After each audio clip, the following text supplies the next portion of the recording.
Delhi correspondent Madar లైవ్లో ఉన్నారు. ఒకసారి జమ్మూ కాశ్మీర్ అదేవిధంగా హర్యానా ఫలితాలు ట్రెండ్స్ లేటెస్ట్ ట్రెండ్స్ తీసుకుని మళ్ళీ మీకు దగ్గర వస్తాను. మదార్, ఏం జరుగుతుంది? హర్యానా మళ్ళీ ట్రెండ్స్ మారే అవకాశం ఉందా?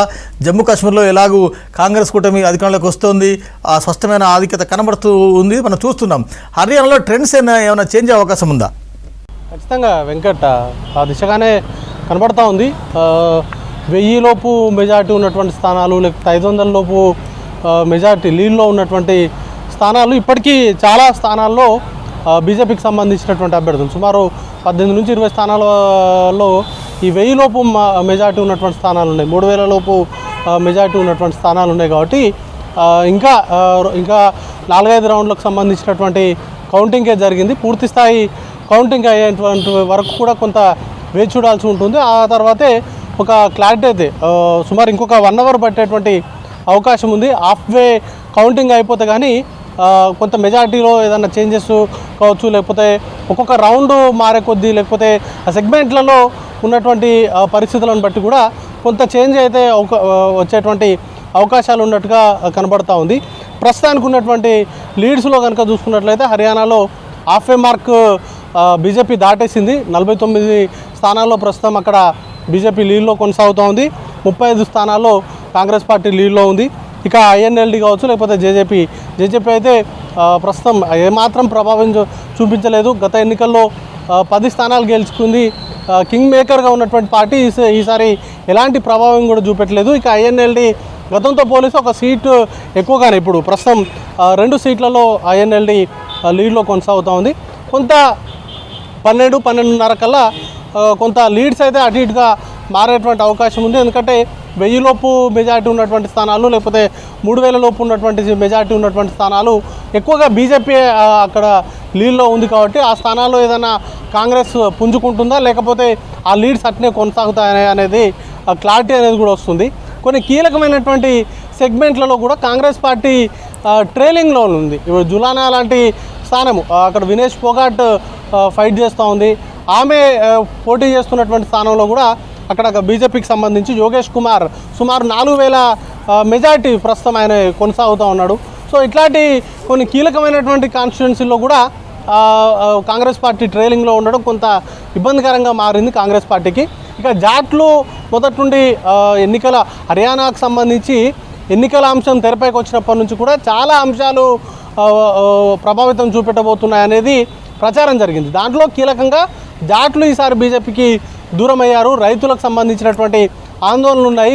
ఇవన్నీ కూడా కాంగ్రెస్ పార్టీకి ప్లస్ అవుతాయి. లేకపోతే అగ్నివీర్ లాంటి పథకం తీసుకొచ్చినందుకు యువత కొంత మైనస్ అయ్యారు. ఇట్లాంటి అనేక విశ్లేషణలు జరిగాయి.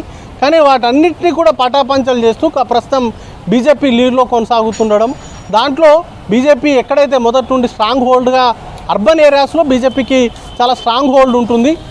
మొదటి ఓటర్స్ కావచ్చు, లేకపోతే అర్బన్ ఏరియాస్కు సంబంధించినటువంటి ఓటర్స్ కావచ్చు, వారందరూ కూడా బీజేపీకి వెన్నుదన్నుగా ఉంటారు. ఇప్పుడు ప్రస్తుతం హర్యానాకు సంబంధించి అర్బన్ ఏరియాస్లో ఉన్నటువంటి సెగ్మెంట్లలో బీజేపీ లీడ్లో దూసుకెళ్తుంది. కొంత రూరల్ ఏరియాసు, లేకపోతే రైతులు ఎక్కువగా ఉండేటువంటి ఏరియాసు, వీటిలలో కాంగ్రెస్ పార్టీ లీడ్లో కొనసాగుతున్నప్పటికీ అది హాఫ్ వే మార్క్ దాటే స్టేజ్లో అయితే ప్రస్తుతానికి ఉన్నటువంటి లీడ్స్ కనుక చూసుకున్నట్లయితే అది కాంగ్రెస్ పార్టీకి ఏ మేరకు రూరల్ ఓటర్లు మద్దతుగా ఉంటారు, వాటికి సంబంధించి ఆ ఏరియాస్ ఏ మేరకు ప్రభావితం అవుతాయి అనేది కూడా చూడాల్సి ఉంటుంది. కాబట్టి 1 గంట తర్వాత పూర్తి స్థాయిలో ఒక సగం రౌండ్ల వరకు పూర్తవుతుంది. కాబట్టి కౌంటింగ్ అప్పుడు ఒక ఫైనల్ పిక్చర్ అయితే బయటకు వచ్చేటువంటి అవకాశం ఉంటుంది. ఇది ఎర్లీ ట్రెండ్స్ కానీ మనం భావించాల్సి ఉంటుంది. ఎందుకంటే 2000 మెజార్టీ 3000 మెజార్టీ లోపు ఉన్నటువంటి స్థానాలకు సంబంధించి కొంత అటు ఇటుగా మారేటువంటి అవకాశం ఉంటుంది. కాకపోతే హర్యానాకు సంబంధించి విశ్లేషకులు కావచ్చు, లేకపోతే రాజకీయ విశ్లేషకులు చెప్తుంది కాంగ్రెస్ పార్టీ కొంత అతి విశ్వాసంతో వెళ్ళింది. ఇండియా కూటమిలో భాగంగా ఉన్నటువంటి పార్టీ ఆమ్ ఆద్మీ పార్టీ పొత్తు కోసం ప్రయత్నాలు చేసినప్పటికీ అవి సఫలీకృతం కాలేదు. దానిలో భాగంగానే ఈ మేరకు ఇంపాక్ట్ పడింది అనేది ప్రధానంగా చేస్తున్నటువంటి అంశాలు. దాంతోపాటు కాంగ్రెస్ పార్టీకి సంబంధించి సీనియర్ నాయకులు ఎవరైతే హర్యానాకు సంబంధించినటువంటి కీలక నేతలు ఉన్నారో వారిలో పొసకపోవడము మరొక కారణము. వేదికలు కూడా కలిసి పంచుకోలేనటువంటి స్టేజ్లో విభేదాలు ఉండడము, పార్టీ కోసం వేరువేరుగా పనిచేయడము, ఇవన్నీ కూడా ఇంపాక్ట్ చూపించాయి అనేది ప్రస్తుతానికి విశ్లేషకులు అయితే చెప్తున్నటువంటి మాట.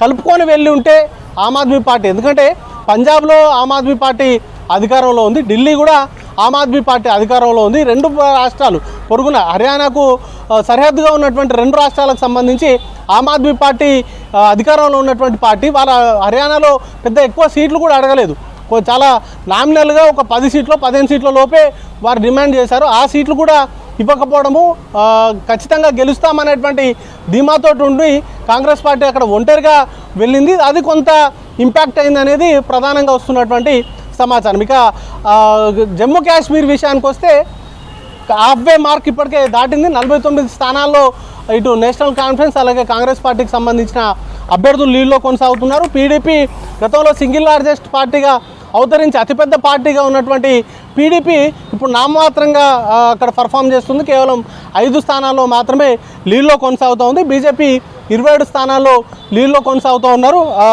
ఇండిపెండెంట్స్కు సంబంధించి కొంత లీడ్స్ అనేది తగ్గుతూ వచ్చింది. కొద్దిసేపటి క్రితం 14 స్థానాల్లో వాళ్ళు లీడ్లో ఉంటే ఇప్పుడు కేవలం 9 స్థానాల్లో ఇండిపెండెంట్స్కి సంబంధించిన అభ్యర్థులు లీడ్లో ఉన్నారు. వీళ్ళు చాలా క్రూషియల్ రోల్ అనేది కూడా పోషించేటువంటి అవకాశం ఉంటుంది. ప్రభుత్వ ఏర్పాటుకు సంబంధించి ఒకవేళ నేషనల్ కాన్ఫరెన్స్ కాంగ్రెస్ పార్టీకి సంబంధించి 1-2 సీట్లు తగ్గితే ఇండిపెండెంట్స్కి సంబంధించి ప్రభుత్వ ఏర్పాటులో వారిది చాలా క్రూషియల్ రోల్ అనేది ఉంటుంది. వారు బీజేపీతో వెళ్తారా లేకపోతే నేషనల్ కాన్ఫరెన్స్ కాంగ్రెస్ పార్టీతో వెళ్తారా అనేది ప్రభుత్వ ఏర్పాటుకు సంబంధించి చాలా క్రూషియల్ ఉంటుంది. ఎందుకంటే నామినేటెడ్ ఎమ్మెల్యేలను తీసుకొచ్చారు ఈసారి. ఒక 5 నామినేటెడ్ ఎమ్మెల్యేలు ఉన్నారు కాబట్టి వారికి సంబంధించినటువంటి పాత్ర అనేది చాలా క్రూషియల్ ఉంటుంది. దీనికి సంబంధించి జమ్మూ కాశ్మీర్లో ప్రభుత్వ ఏర్పాటుకు సంబంధించి ఒక స్పష్టమైనటువంటి ఓటర్ అయితే తీర్పిచ్చారు. కానీ హర్యానాకు సంబంధించి మాత్రం బీజేపీకి అనుకూలంగా ప్రస్తుతానికి ఉన్నటువంటి ట్రెండ్స్ బట్టి చూస్తే బీజేపీకే ఎక్కువ అవకాశాలు ఉన్నట్టుగా ప్రస్తుతానికైతే ట్రెండ్స్ వస్తున్నాయి. వెంకట్ రైట్ మదర్, ఒక ముఖ్యమైన అంటే కొద్దిగా రాజకీయంగా ఆసక్తి రేకెత్తించే జూలన అసెంబ్లీ కాన్స్టిట్యున్సీ వినీష్ పోగాట్ పరిస్థితి ఏంటి? ఎందుకంటే కొంత వెనుకంజలో ఉన్నట్టు వార్తలు వస్తున్నాయి. అంటే దాదాపు 5-6 రౌండ్ల వరకు వినీష్ పోగాట్ ముందంజలో ఉన్నారు ఆమె, ఆ తర్వాత వెనుకంజలో ఉన్నారు. అక్కడ బీజేపీ కొంత ట్రెండ్లో ఉన్నట్టు కనబడుతుంది. అదేవిధంగా బీజేపీ సీనియర్ లీడర్లు కూడా చాలామంది వెనుకంజలో ఉన్నట్టు వస్తుంది. ఏంది అంటే పర్టికులర్ కీ కాన్స్టిట్యున్సీ గురించి ఏమైనా చెప్పగలుగుతారా? హర్యానా జులానాకు సంబంధించి మొదటి నుండి చాలా ఎక్స్పెక్టేషన్స్ ఉన్నాయి వెంకట్. దానికి సంబంధించి కీలకంగా వినేష్ పోగాట్ అక్కడ నుంచి ఫైట్ చేస్తుండడంతో ఆ కాన్స్టిట్యున్సీ పైన ఎక్కలేని ఆసక్తి ఉంది. ఎందుకంటే బీజేపీ కూడా స్ట్రాంగ్ క్యాండిడేట్ని ఫీల్డ్ చేశారు, యోగేష్ కుమార్ని. ప్రస్తుతం యోగేష్ కుమార్ అక్కడ నుంచి లీడ్లో ఉన్నారు. సుమారు 19,000 ఓట్లు ప్రస్తుతం ఆయనకు పడితే 15,000 ఓట్లు వినేష్ పోగాట్కి వచ్చాయి. ఇక అక్కడ నుంచి ఇంట్రెస్టింగ్ ఫ్యాక్ట్ ఏంటంటే జులానాకు సంబంధించి ఇండిపెండెంట్ అభ్యర్థులు ఎక్కువగా బరిలో ఉన్నారు. జాట్ సామాజిక వర్గానికి సంబంధించిన సుమారు 16 మంది అక్కడ ఫీల్డ్ అయ్యారు.